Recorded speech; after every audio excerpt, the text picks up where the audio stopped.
Gbọpẹ́ sà. Àmọ̀pẹ́ wá àmúyìnwá o. Gbọpẹ́ sà. Àmọ̀pẹ́ wá àmúyìnwá o. Gbọpẹ́ sà. Kábíyèsí o. Ẹ ṣé o. Kábíyèsí o. Ẹ ṣé o. Ọba mímọ́ ẹ máa ṣe o. Ẹ ṣé o. Onílé ọlá yìnyín o.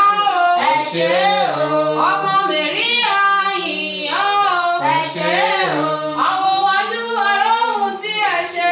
Ẹ ṣé o. Àtúwé ìwò aróhùn tí ẹ ṣe. Ẹ ṣé o. Àyíká ọ̀tún àríṣẹ́ ọwọ́ rẹ̀. Ẹ ṣé o. Àyíká òsì àríṣẹ́ ọwọ́ rẹ̀. Ẹ ṣé o. Kábíyèsí o. Ẹ ṣé o. Kábíyèsí o. Ẹ ṣé o. Èmi balẹ̀ gbẹ̀rún àwọn. Ó ṣé Jésù, ó ṣé. Èmi balẹ̀ gbẹ̀rún àwọn. Ó ṣé Jésù, ó ṣé. Ọlọ́run ọba mi. Ó ṣé Jésù, ó ṣé. Ìṣẹ́gun oore rẹ̀. Ó ṣeun o. Ó ṣé o Jésù, a ó máa yìn ọ́. Ó ṣé o Jésù, Ọlọ́run àyà wa. Ó ṣé o Jésù, a ó máa yìn ọ́. Bàbá gbọpẹ́ tá mú wá fún ọ.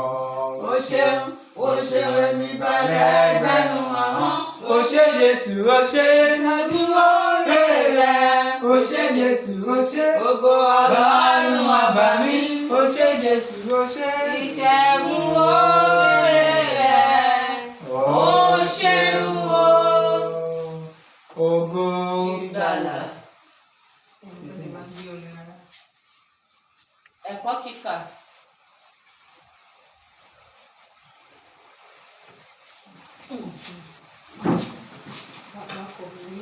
Ògo Ìgbàlà.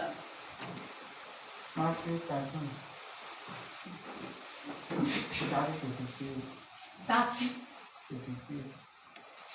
Ẹnì kejì ẹ̀rọ àṣìṣe. Matthew 13. 30 to 58. Ẹnì kejì àṣìṣe. First John. Ẹ ṣí First John. Chapter 3. 17 to 18. Matthew 13. Àbí? 30 to 58.